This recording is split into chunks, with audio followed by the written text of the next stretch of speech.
August 1, 2025 శుక్రవారం. పంచాంగం. సూర్యోదయము ఉదయం 5:59.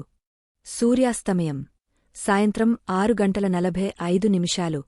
నెల శ్రావణ పక్షం శుక్లపక్ష తిథి అష్టమి ఆగస్టు 1 ఉదయం 4:58 నుండి 07:23. నక్షత్రం స్వాతి. రాహుకాలం ఉదయం 10:46 నుండి మధ్యాహ్నం 12:22 వరకు. యమగండం మధ్యాహ్నం 3:34 నుండి సాయంత్రం 5:09 వరకు. వర్జ్యం ఉదయం 9:57 నుండి 11:44 వరకు. అమృతకాలం సాయంత్రం 5:46 నుండి 7:34 వరకు.